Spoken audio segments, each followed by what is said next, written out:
Welcome, welcome, welcome. Welcome to our wonderful, soulful morning. Let's start this beautiful morning with a gratitude prayer. Let's be grateful to Father Universe for giving us this wonderful universe, this Mother Earth, where we can thrive, where we can learn, where we can grow, where we've taken birth to evolve, to enliven, to enlighten ourselves. Let's be so grateful to Mother Earth for helping us nurture our own selves. Thanking Mother Earth for all that she has given us, all the five elements in her, which complete us. Whatever is in her is also in us. We are a part of her. How wonderfully we have been created to be in complete sync with her. She nurtures us as never before. And we, being her image, also have learned to nurture ourselves and others around us. Each one of us is growing in our inward journey beyond magics, beyond magnificence, beyond synchronicities. When we are tuned in, so much more happens in our life. And this is the real power of coming along, of growing, of realizing who we are, what we are. And while we are aware of our life on Mother Earth, today let's understand with our closed eyes, with our bodies in complete synchronicity, with flowing along with our breath. Take 3 deep breaths. Center, balance, align yourselves. As you inhale in, take in a lot of gratitude. And as you exhale out, give in a lot of gratitude.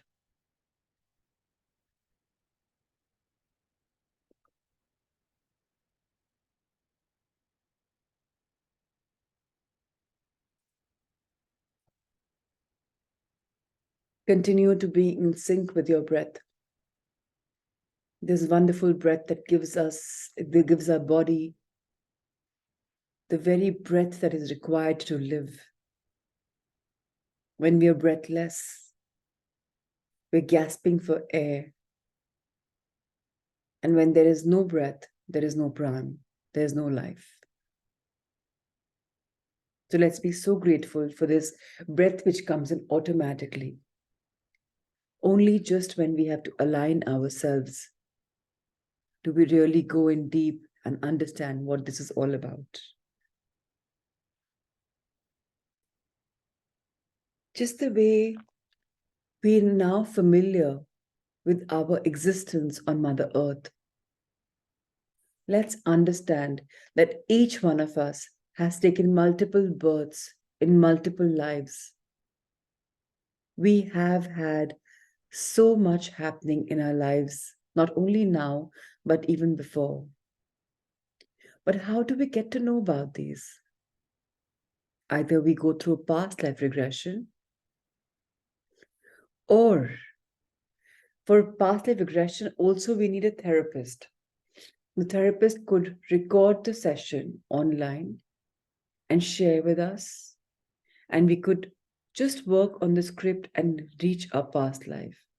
They also help you to heal, to understand, to observe your life from a distance when the soul goes up and just be observant of how the life has been.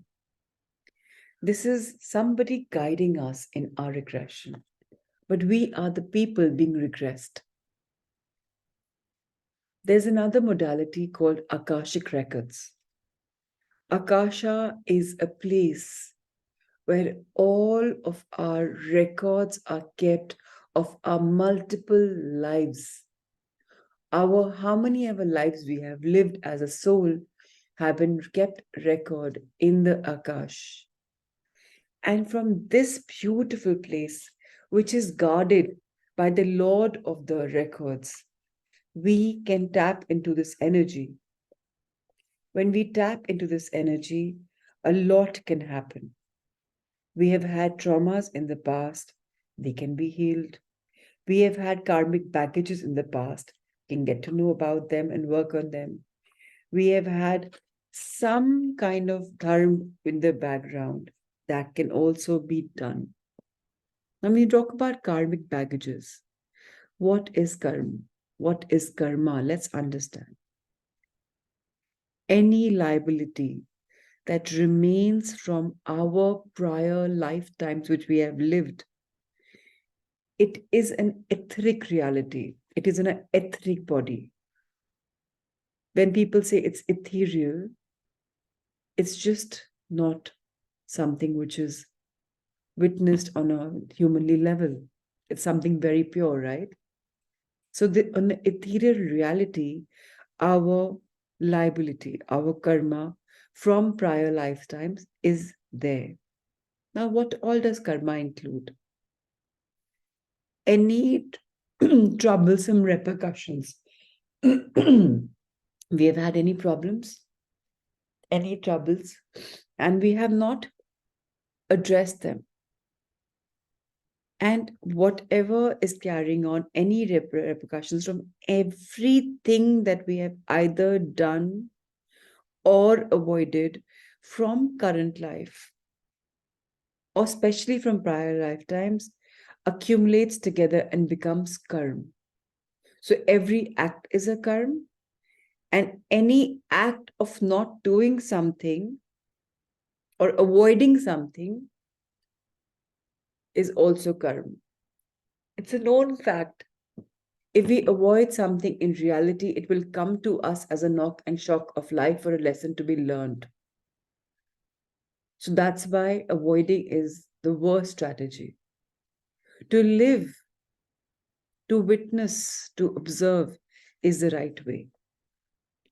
While most experiences of ours or decisions that we have taken and acts that leave for few recognizable traces, maybe some events which are so momentous in their results, in their repercussions, in their consequences, that they are described as karmic events. This could also include or involve a decision of maybe great consequence that has happened, which is like we just give up. That is why we are also accumulating karma. So those of us who start a journey but don't conclude it is also a karmic baggages. Or if we want to seek revenge from somebody or we don't forgive somebody, that's also a karmic baggage. Or if we are persevering despite the obstacles, all this would be added in our karmic baggages.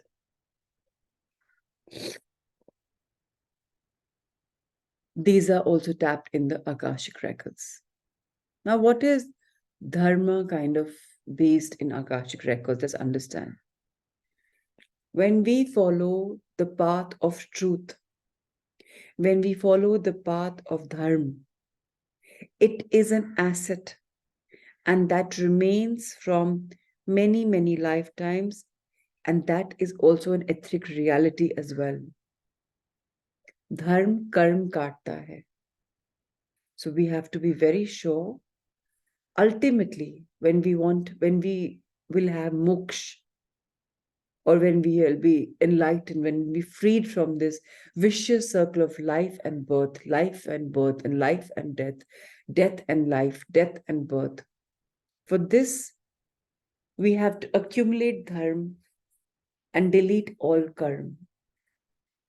Then our soul is elevated. Then we too can be free of this imposed action on us to take rebirth. When we are so evolved, we can choose to just be elevated. When we talk about masters, we have just read the book Many Lives, Many Masters. What does that mean? When there is a soul family, you've taken births together in many, many, many, many lives. You are there for each other. A master is somebody who's an evolved soul. Angel guardians are people from our own soul family who are guided by the masters in their community. So, say you're a family of five. Those of you who remember Life Transformation Series 1, 2, 3, we used to have a system wherein we had three participants and we had one angel and one guardian in the sessions. So the angel and guardians are helping the other three or five participants or the learners to evolve when they go wrong. And if they don't do something, to remind them that this must be done. Now, how do angel guardians remind us? By nudging us, prodding us. We have a soul. Our soul is in direct contact with these masters, these angels and guardians. But what does the soul affect on us? I'm neither the mind, I'm not the body, I am the soul actually. But here, on a human level, we forget I, the soul. We start creating I, the human. Now, the human being has been blessed with two minds, the subconscious, which is a friend and ally of our soul, and the conscious, which is the monkey mind, analytical mind, always telling us to do something, something, something, something, always thinking. Now, when this analytical mind takes over, then we do not listen to our soul calling. And soul has a connect with the heart. That's why I've said in the past many times that the heart takes birth before us when we come as human beings only after 9 months of being formed in our mother's wombs. And the time the mother knows she's pregnant is because there's a little blip, a heart beating in her womb. The heart knows the real truth. Whenever in doubt, we must listen and tune into our heart. And those of us who have learned books with unified and they know that they're connected to the soul, then you don't even have to worry because you know the connection you have, you know the solution, the question answer you have. So in the Akashic records, if there are any psychosomatic disorders, which can be any issue in our physical body, that arises in a psychological fashion. These psychosomatic issues can include having low energy, having low stamina, suffering from tension, having hypersensitivity, maybe hyperactivity, or physical complaints that have absolutely no medical explanation. These can also be healed in the Akasha. What is actually the term reality in forms of Akasha is we've had concrete experiences which come before any lesson or conclusion which we draw from that experience. Now, a concrete experience or reality includes what we see, what we hear, what we touch, what we smell, what we taste. Reality means feeling the body, the cool grass, maybe the emotions. Reality means location in place and time. If the person who's going through Akashic records, which means he or she, her or his records are being read, if you have any kind of reality that can be tapped by the therapist. So the therapists are who?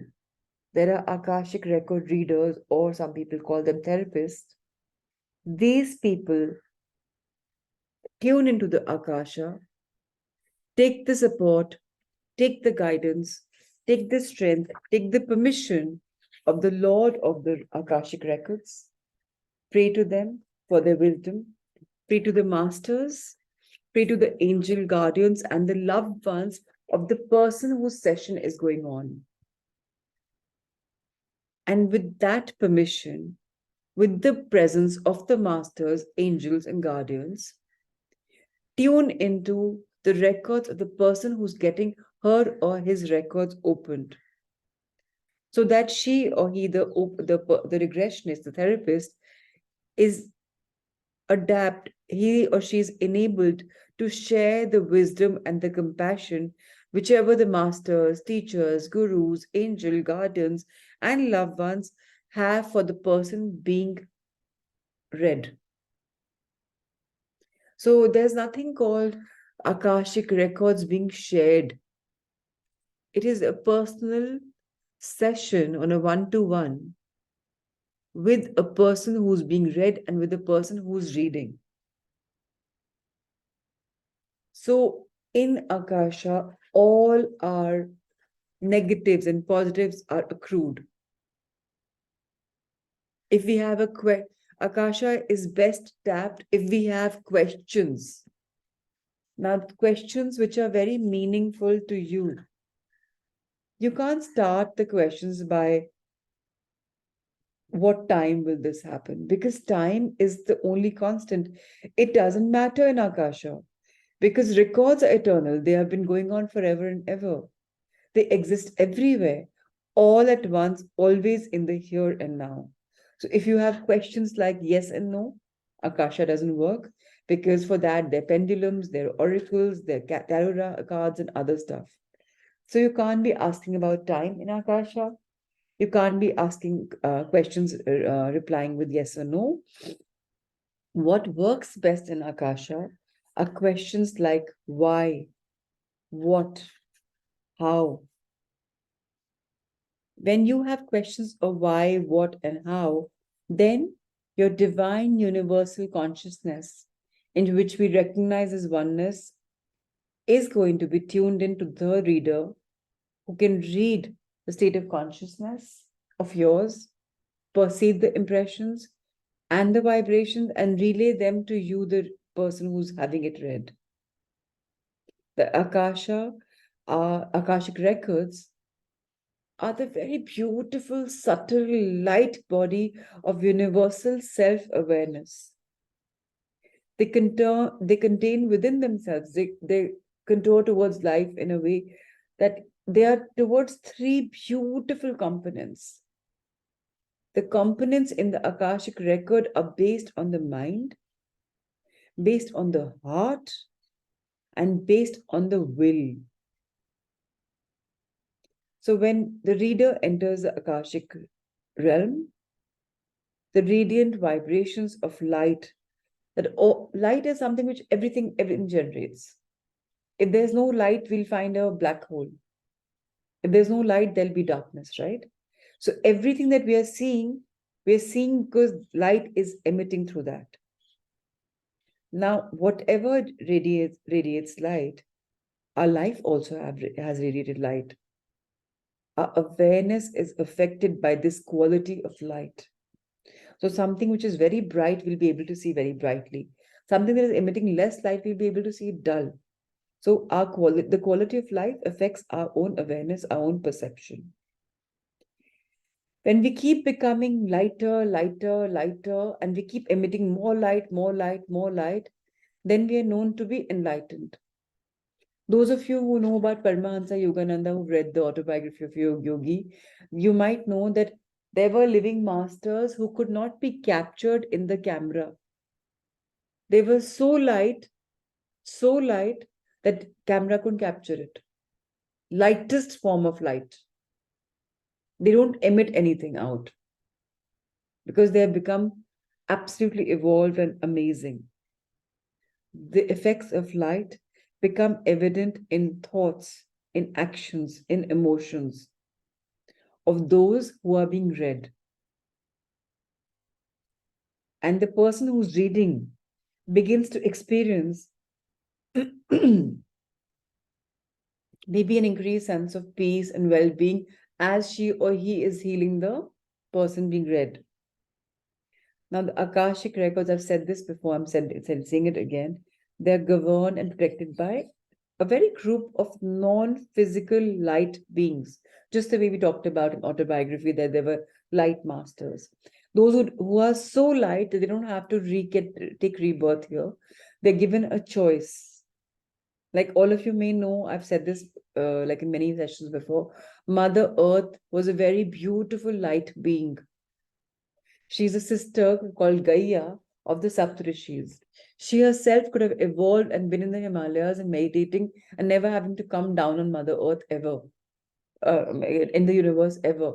But she chose to become a planet, namely Gaia, namely Earth, to help people like us with lower consciousness evolve.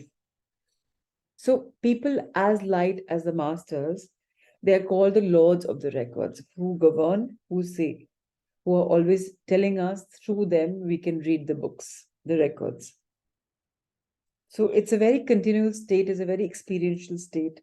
It's a state of alignment, it's a state of refinement, it's a state of seeing whatever we had manifested in its reality before. And it's recognized only as, the best things in life, which are love, light, peace, power, beauty, harmony, joy, strength, order, and balance. If we've had any traumas we're carrying, they could have become holes in our aura. Now, holes in our aura are places where attachments can attach. There are earthbound attachments which haven't crossed over. They can attach if our aura is weak, if it has holes. Then addictions happen, and so much so happens, you don't understand why it's happening. That's because it could be that something is attached to you. They have techniques in Akasha on how to take people forward. Akashic people also do regressions, and there's a lot attached to it. So today's meditation was just becoming aware of what is Akashic records. And with this, you can fold your hands in front of your heart. Be grateful to the universe for this new knowledge about the Akashic world, Akashic reading, and be tapped into it and pray to the universe that may our spiritual learnings keep growing. May we keep becoming deeper inwards and inwards. May this insight of ours become stronger, better, and may we evolve and heal from any past traumas through any modality we choose, be it PLR, Akashic, or whatever we are guided to. Thank you, thank you, thank you for this magnificence, for this learning, for this evolving. We are all truly blessed. And now let's expand our hand in blessings and bless all those beings out there with love, light, abundance, joy, and harmony. Be blessed. Lots of love, lots of light. Now, whenever you're comfortable, you can gently open your eyes. If you wish to rub your hands and bless your body, please go ahead and do that.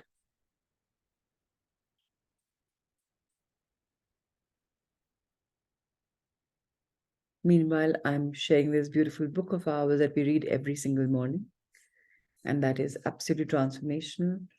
Today, we are going to be reading a chapter called Validating the Memories. So, in this beautiful book by Dr. Brian Weiss, yes, thank you, Pratimaji. Thank you for your gratitude. I hope Madhuri and Pratimaji, you've had your answer for what is Akashic reading. Rather than just having a conversation, I thought maybe we could do it in a meditation format. And that was Thank you for that. Thank you so much. Pleasure. Thank you so much. So while we're reading this beautiful book by Dr. Brian Weiss, namely Miracles Happen, we are again and again reminded that which kind of miracles are happening. When people are there together in this wonderful convention, and when somebody is being regressed, the other person in the audience is also tapping into his or her energy and is able to see things, feel things, even though they have not incarnated at the same life. What is happening is miracles are happening. And now we are reading the second chapter about this, validating the memories. Past life regression therapists are usually working at two levels during their sessions. The therapeutic level is constantly present and perhaps most important. The validation level is occasionally possible but always fascinating.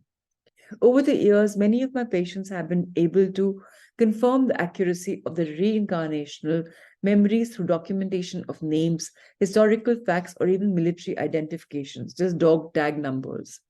They've remembered home addresses, ship names, and numerous other details that confirm their recollections. Now, in here, I just want to butt in and make you all aware. When I open my own Akashic records, which is something a mandate when you learn the session, you're supposed to do it for yourself. It was unbelievable that I saw myself as a Egyptian within a name of a goddess who's a Greek goddess. And when I researched the name, Aphrodite was my name. So I was not the Aphrodite which we know of. Her name was given to me, and I was an Egyptian. And I had the same things of long hair and things and works and whatever I saw. I was like, where am I? It was a 34 BC or 37 BC, I don't remember. I'd written it down. And it was unbelievable when I Googled the fact, not that I found my own self, but I found that yes, it's possible because the same timeline is given to me, the name is given to me, what I was doing was given to me, my purpose was given to me, and a lesson is what I learned out of my Akashic records. There was one other time when I was practicing Akashic records every morning in the morning at about 4 o'clock to 5 o'clock when I had gone to Rishikesh for my learning the yoga for a certification course. And one fine day, I was very sleepy and I went to the meditation room and I'm like, today I'm not going to open the Akashic records. Today I will just sleep. And right there was a little Chotosa Ganpati in the corner of that meditation room with the bell.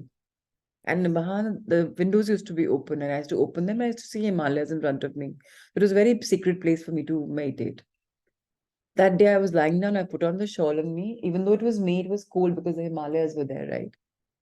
I opened my shawl and I slept. And the mosquitoes started biting me, and there were no mosquitoes in that area at all. And mosquitoes biting me is something which has been happening ever since my brother crossed over.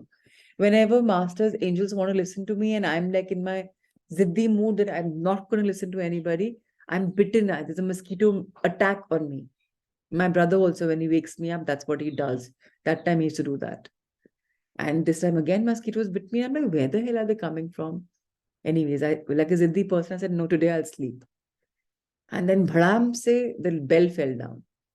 I'm like, how did the bell fell down? The windows are open, but the bell is so strong, it can't just fall down. And I'm like, the curtains also can't go to the mandir area, they're pretty far. Okay, I put the bell again up. I said, chalo, gir gaya hoga. I was like, I believe in the world of magic. So I said, chalo, kuch ho gaya hoga. Again, Ziddi me wanted to sleep. I slept again. Again, dhadam se the bell fell down, and this time closer to my body. I'm like, wahan se yaar velocity chali kaise? Hua kaise? What's happening? I thought maybe my co-learner, somebody's come from Nietzsche and is playing pranks with me. And doesn't matter. I again kept it up. And this time, third time, the bell fell next to my ear. And then I woke up, ki, oh God, my master's angel guardian, somebody is trying to reach out to me. And at my Alti Palti, my Lotus Sutra, I sat down and then I opened the Akashic records and I was told to put the bell on my ear. I put the bell on my ear and I could hear Om so beautifully. And then when I opened the records, they were like, today out of all days, you chose to sleep when all of us have come to bless you. And it was so magical. I was in the middle and I could see angels flying in, they flapping their wings and settling down. People with wings. And I saw guardians, I saw masters, I saw guru, I saw teachers. I saw like thousands of them, and I was being blessed. And that time when I'd gone to Rishikesh, I had gone in a very low time. I was going through perimenopause. My body had taken a very bad hit back. I could not move. I could not do anything. And I was like, I will learn yoga and I will cure myself, come what may. I'm not going to be dependent on a teacher. I learned the science, why, what happens. And before that, I could not do the yoga, the Ashtang yoga and everything. And that day, when I was being healed, being blessed, I thought my entire body had gone through a change. I woke up and there was no pain in my fingers, there was no pain in my lower back, there was no pain in my legs. I'm like, whatever happened? I could see that I was being blessed. And then immediately when I woke up, after an hour later, we had our first session and we did the Surya Namaskars. I was flowing and my teacher's like, देखिए आपकी body खुल गई, आज आप कर पा रहे हैं. And I'm like, I smiled in my heart that thank you, Akashic Records. Thank you, all the masters, angel guardians who felt the need to heal me because I had been saying that I'm here and I want to get out of this physical body discomfort. So this is the healing in Akashic records, and this is also the healing in PLRs, past life regressions.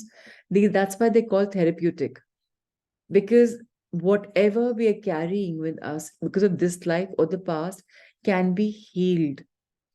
So I've had beautiful revelations, beautiful feelings. And when I read for others, such magical things open up. Like I was reading for somebody the other day, and I said, in your regression from your body, there were four elders, and I described the elders. I said, they are your angels and they are helping you in your journey. And I described how the elders look. And I said, it looks to me that they are your two set of grandparents.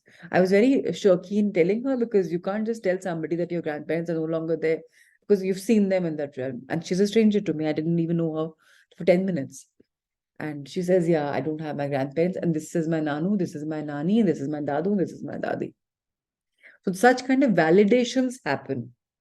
So validating the memories is possible. What I do in my Akashic is I ask the masters, suppose if I'm reading Pratimaji's Akashic records, I'll ask Pratimaji's masters, angel guardians, to give me some information which I don't know about her.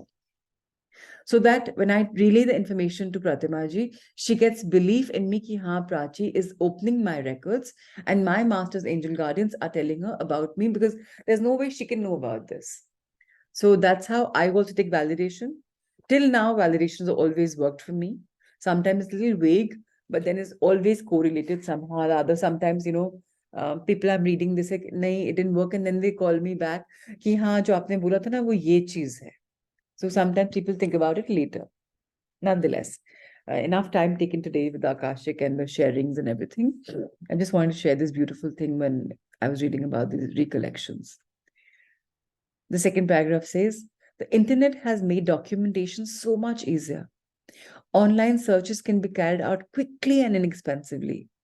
Several people have used information on the internet to confirm Catherine's brief description of one of my previous lifetimes, which was mentioned in a few paragraphs in Many Lives, Many Masters. This kind of investigation was much more difficult 30 years ago when I was reading Catherine. Observational confirmations are also important. People who during regressions are able to speak foreign languages that they have never studied provide another sort of confirmation about the validity of past life experiences. This is called xenoglossy, and it cannot be attributed to mere fantasy or imagination. Sometimes the languages spoken during the regression may even be extinct, such as ancient Aramaic. If the session has been recorded, the languages can be verified by a university linguist department. A surgeon from Beijing who was seeing me on a first journey outside China regressed to a lifetime in California in 1850 because she knew no English at all. The session was carried out with this expert aid of a Chinese interpreter. As the woman recalled having an argument with her husband in that life, she began to speak very fluent and colorful English. The translator, not realizing what was happening, automatically began to translate what she was saying back into English. Stop, I had to gently instruct him. I understand English. The interpreter nearly fainted, for he knew that the woman had never spoken a word of the language. I will never forget the look of amazement on his face. This is absolutely marvelous. Returning home. In the summer of 2008, I was part of your training seminar and the director of spiritual life and Shapelin at Nicholas College. And in the round of introductions, I describe myself as a man with a hyphenated name, Wayne Daniel, half Portuguese, half Jewish, a Porta Jew. It just is quite a laugh. Since receiving your training at Omega, I have been leading regressions with great success. It has become a major tool in my work as a shapeline. I underwent a series of past life regressions with Dr. Sylvia Hammerman of Massachusetts, all centering on the same life in the first century CE. The regressions began with me as a small boy, 6 or so years old, called Yosia or Yossi. I was apparently an orphan raised by the Essenes. At the age I escaped the destruction of my home, the Essene compound at what is today Qumran, at the hands of the Romans. During the course of my sessions with Sylvia, I experienced memories from that early age all the way to my death as Yossi in my 20s. After my escape from the burning Essene compound, I wandered in the Judean desert for 2 nights. Finally, I was found by goat, a goat herd, a woman who brought me to her home. A few weeks later, her brother appeared to take me away. With Essenes, I had begun to learn the rudiments of reading and writing, and this man, whose name was Ishmael, had a school where I could live and be further taught. As Sylvia moved the memory ahead in time, I experienced myself as an early adolescent, the primary pupil and assistant to Reb Ishmael. He was very progressive in his approach and teachings, utilizing not only traditional Jewish texts, but also concepts from Greek philosophy and other sources. This angered many at the Torah Academy, where we lived and where he taught. And at one point, it was necessary for us to flee in the night. We went south over time, ending up in Alexandria. Initially, Sylvia had requested that I not attempt any research on the memories as experiencing. She wanted me to simply to allow the experience to sink in. Although I'd heard about the Essenes, I really knew little about them and took a few sessions before I came to understand where I had been and with whom. Eventually, Sylvia gave me the okay to start doing some research on my memories. I was astounded to say the least and by what I found. That night, I searched online for Josiah, but only found things about old Puritan New Englanders. I then typed in Rabbi Josiah and came to a website that spoke of a second century Talmudic master named Rabbi Josiah. Very little was known of him. He lived in the south, and the Palestinian Mishnah was largely written in the north in Galilee. It went on to say that he was a primary disciple of Rabbi Ishmael ben Elisha. I clicked on that name and found information on him. One piece of scholarly speculation was that Ishmael ben Elisha was just a code name for another rabbi called Elisha ben Abua, apparently an infamous heretic. He was condemned and expelled from the Sanhedrin. There was a number of possible explanations that he was too devoted to Greek thought and tried to introduce it into the assembly, that he was a Gnostic and agnostic and he was a Christian and so forth. The article made a point of saying that we all know about Reb Elisha came from his enemies and wasn't very reliable. It is known that he was a major scholar with lots of contributions to Talmud.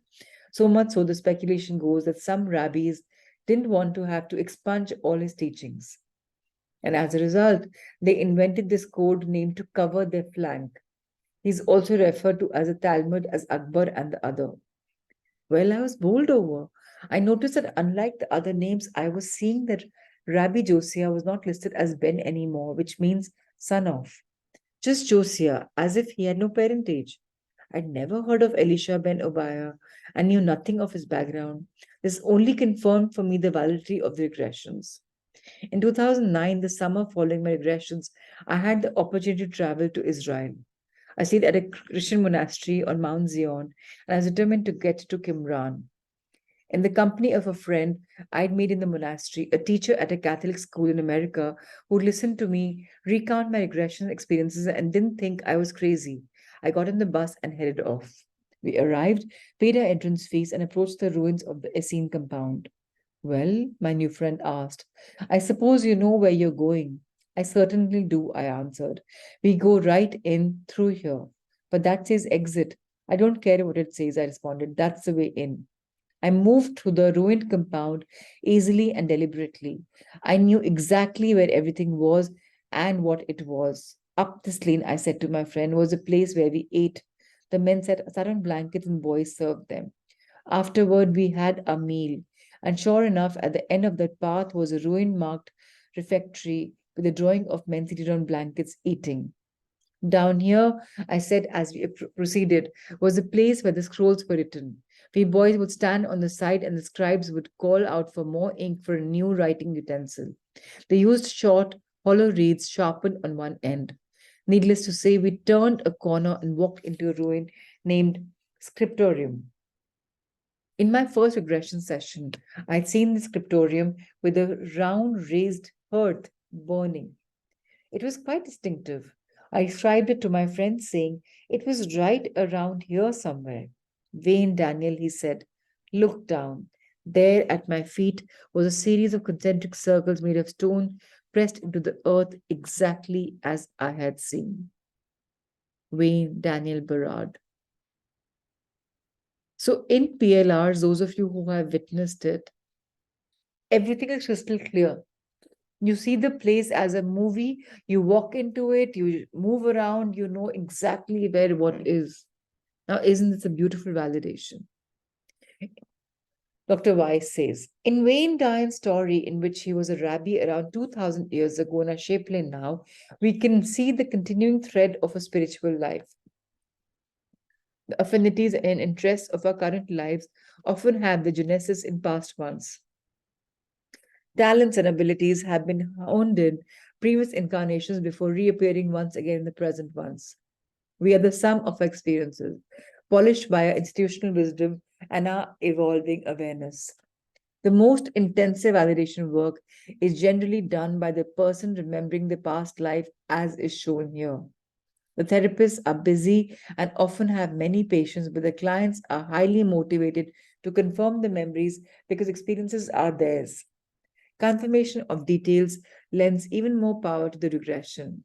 Although the early research that Wayne Daniel accomplished prior to his trip to the ancient Essene community was important and interesting. His on-site experiences were extraordinary. The deja vu feeling of familiarity and of knowing your way around cannot be learned from maps. It comes from actual experiences. We could describe the activities, the settings, and details, and these were immediately confirmed. I remember my own past life experience in Alexandria about 2000 years ago, where I wandered among the Essene communities in the desert to the north. The time period was same as in Wayne Daniel's memory. Perhaps his coming to training seminar was more of a reunion than we realized. According to 2009 survey conducted by the Pew Forum on Religion and Public Life, nearly three-quarters of Americans believe in life after death, and approximately one quarter believe in reincarnation. Almost half claim to have had a mystical or spiritual experience, a percentage that has more than doubled in the past 50 years. And about 30% say that they have felt in touch with someone who has died. Even though the numbers of people who believe in reincarnation are higher in Asia and other areas where the concept has been accepted for many centuries, the Western world is finally catching up. Researchers such as Ian Stevenson, MD, the late chairman emeritus of the psychiatry department at the University of Virginia, have documented thousands of cases of reincarnation, mostly through interviews leading to identification of the family from that person's most recent past life and then the family's ensuing confirmations of the recall details. Dr. Stevenson's work, which focused primarily on children's spontaneous past life memories, revealed the frequency with which mortal wounds from a prior lifetime manifested as birthmarks in child's current body. Nearly a decade ago, the Canadian Broadcasting Corporation produced a beautiful, high quality documentary series on past lives, for which I was interviewed and acted as a consultant. After volunteers were chosen to undergo past life regressions, a reporter named Sarah Kapoor traveled all around the world, including to the tiny rural villages and gravesites, to verify the memories. She spoke to priests, village elders, historians, amongst others who were able to validate the past life with the volunteers had experienced. I watched the compelling and confirmational videos, documentation, and I'm still moved by many of the cases.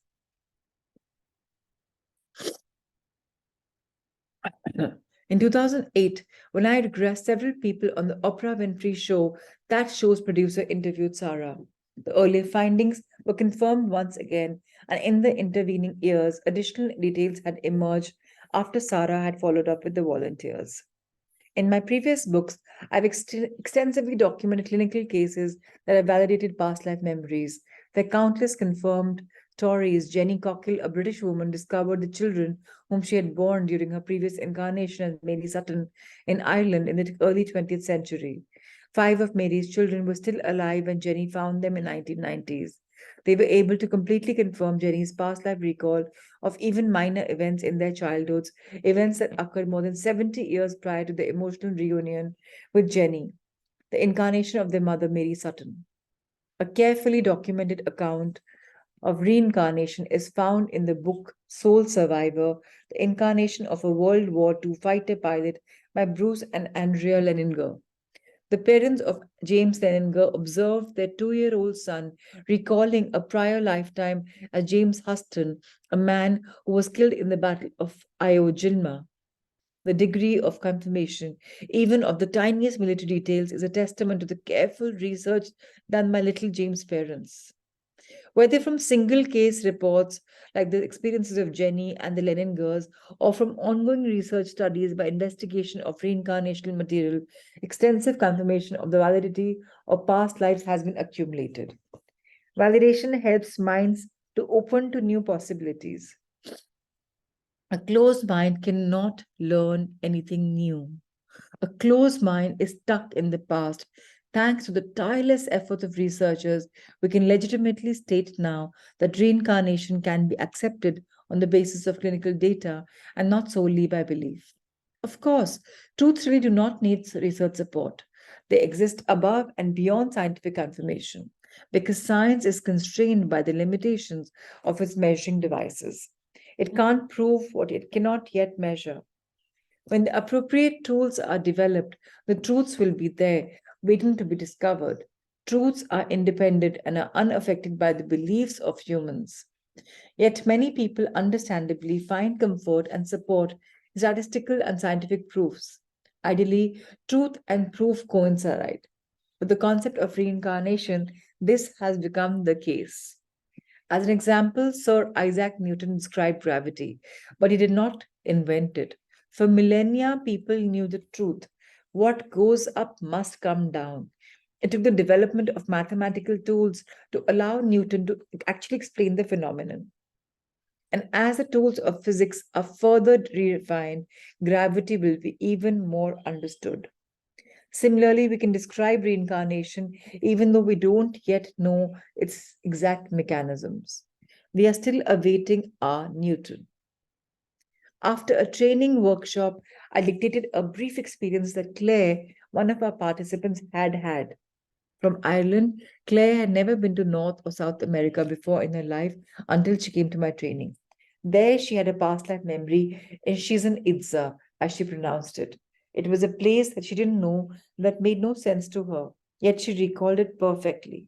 She began describing an apparition that was like a magnificent, large angel with changing colors. Claire was a young woman who, along with some others, were involved in some kind of ceremony. She wore a white belted robe. There were pyramids with flat tops and many steps that led up to the ritual. Claire was alone in the temple at the top of the steps, the flat ground. She was able to explain what was around in the hole with great detail. She had become wrapped in a large fern at some point in the ceremony. This was practically a sacrifice. But Claire was not at all traumatized, and she felt it was an honor to be chosen. Her family felt similarly honored. The decision to partake in the ceremony had been made willingly. Such details were later verified by another member of our training who happened to be a Mexican anthropologist and who was quite knowledgeable about its ancient ceremonies. I was impressed that in our small group there was an anthropologist from Mexico who specialized in Mayan indigenous cultures who could immediately validate Claire's memories, which were far more elaborate and detailed than I can recall or describe here. Neither Claire nor I had talked to the anthropologist before her regression. When I contemplate the odds of encountering a professional who specialized in the very same subject of Claire's recall in the small workshop, I'm reminded that there are no coincidences in life. Jill, the client featured in the next story, discovered the same truth. The strong connections between her present and past life were far from accidental. And there was no coincidence that the details she recalled in the regression matched those that she later found in historical documents. So I'm going to conclude our reading now because in the morning we haven't done a meditation as such. So I'm guided to let us all meditate. I hope that's fine with everybody. Let's take a deep breath in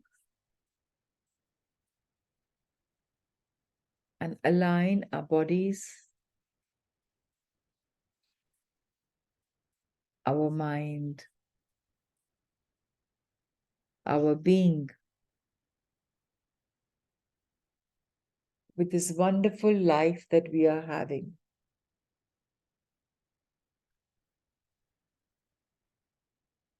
We are all here for a reason. The reason is common to everybody: to learn, to grow, to evolve, to enlighten ourselves first. It is now that we're giving time to our own inner growth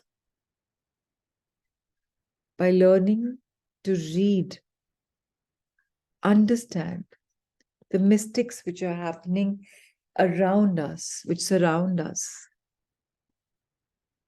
We're creating an environment of growth, of a positive mindset, of embracing a different outlook, of realizing that there is so much the world offers, of realizing that we have limited our potential to embracing, accepting only a part few,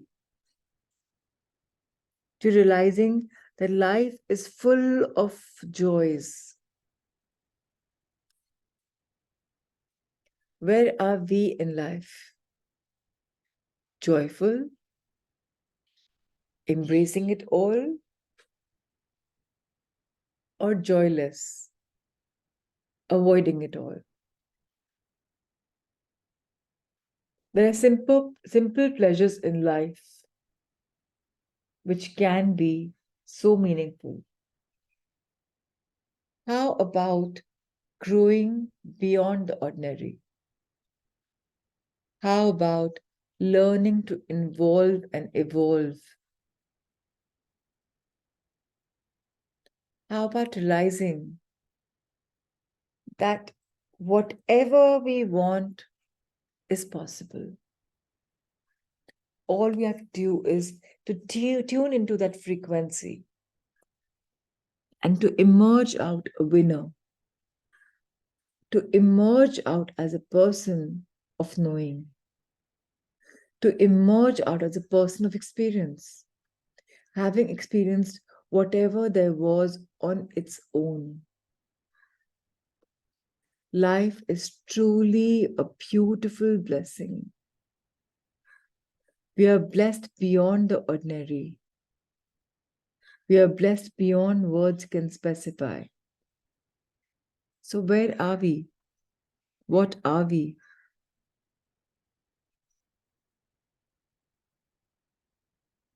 Why is taking a stand difficult for ourselves? Why is it that we still shirk to do the right or doubt or unprioritize?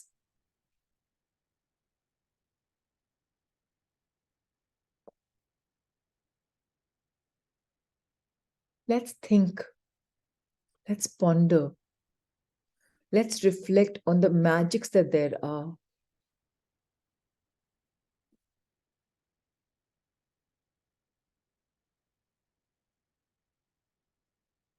Life is so giving. Life is so nurturing. Do we allow life to give to us, nurture us? Or have we put brakes on it?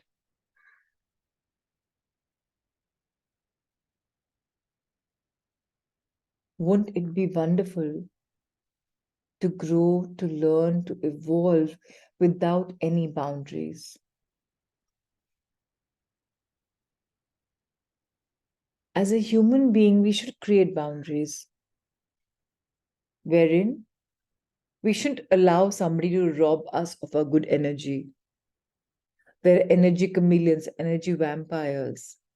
So, yes, we should create boundaries when we know that this is it. I do not want to be much in touch. We should know that what works for us, what doesn't work for us. But when it comes to learning, when it comes to evolving, why do we create boundaries? That I can't do this because of this, I can't do that because of that. Why are we allowing the excuses to take center stage?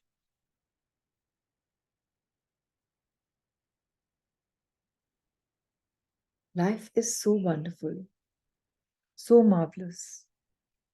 Where are we in our life?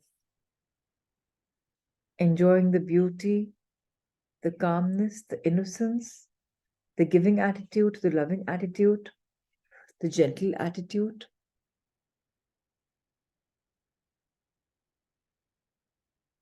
We're going to realize it one day that happiness was never about our job, about our degree, or being in a relationship. Happiness was never about following in the footsteps of all those who have come before us. It was never about being like the others. One day we're going to see it, that happiness was always a discovery, the simple hope, the moment we listened to our heart, tuned into our heart, and following wherever our heart chose to guide us to go. Happiness was and is always about being kinder to ourselves first. It was always about embracing the person that we are becoming. Why be stuck in the past of who we were, good or bad? How are we today? Happiness is about accepting that part of us. One day we will all tune in and understand that happiness was and always is about learning how to live with ourselves. That happiness was never in the hands of other people. It was always about us. It is always about us. It will be always about us. If we give the power to others to rob our happiness, we are only allowing ourselves to become weaker because we have not created those boundaries. If you prefer to call them energy boundaries, do that. Learn to say no to people who are not compatible with you. Our God has made us so different. He's given us two beautiful hands, two beautiful feet. Are all the five fingers, toe or thumb, equal? Or are all the four fingers equal? So, if we want to be a goody goody person with always being good to everybody and allowing them to download their nonsense on us, then we are allowing the energy of our beautiful body to be sucked down, to be lowered down.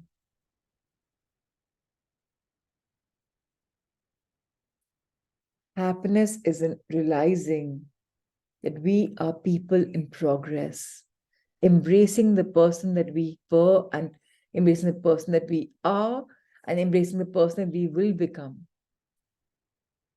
We can't avoid who we were, but whatever was not right can be righted now.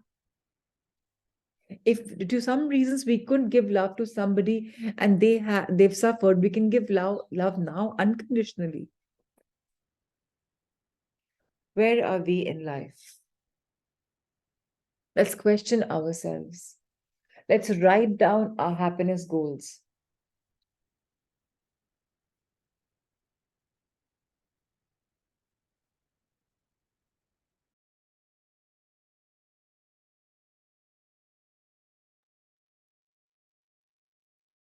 It's very important for each one of us to reflect on our life. Where do we see ourselves 5 months from now? In fact, we should start with, where are we going to be in 5 hours from now? What can we do to make a difference to ourselves? 5 days from now, what have we begun that will make a difference to us? Are we accountable? Are we disciplined? Are we dedicated? Then, how are we after 5 weeks? How far have we come? Then 5 months, then 5 years. Accountability is a very important part, but accountability only happens when we have dreams. Dreams to be converted into actual reality have to have goals. When there are goals, then comes accountability. So may we all be inspired to be accountable, to be able to dream, to be able to live our authentic, true lives. Lives with purpose, meaningful and beautiful. Thank you, thank you, thank you. With this, let's fold our hands in gratitude and be grateful to all the masters, angels, healers, teachers, guardians, angels in this life or the other, in this dimension or the other, in this realm or the other, to always keep guiding us, prodding us, nudging us, nurturing us, protecting us, and helping us evolve, enlighten, and encourage ourselves and the others. May this be true for us, and may this be true for the others. And let's bless whoever requires these blessings. May our blessings reach far and wide beyond the realms of just Mother Earth. May the blessings be so powerful, full of potential. Let there be love, let there be light, let there be abundance and blessings beyond the ordinary. Let there be divine blessings. We are the channels of blessings for someone today. May this be true, and so it is. Keep blessing until you feel the tingling in your hands going outwards. And once you feel the tingling has stopped, you can fold your hands together. Once again, rub them together. Feel the tingling again and bless your wonderful body with the beautiful energy. And if the tingling is still going on and you feel that you're tired in blessing, then the tingling is already there. You can bless your body with that. So that every part of you is recharged. They say there are 30 or 40 trillion cells in our body. So may our blessings recharge all of them, and may they come together for a divine purpose. Thank you, thank you, thank you, everyone, for sharing this beautiful sacred space in the morning. I'm very grateful. I'm looking forward to a wonderful weekend ahead. And I'm going to see you after 2 days on Monday morning at 6. Until then, stay safe, stay well, stay liberated, and stay blessed. Thank you, thank you, thank you.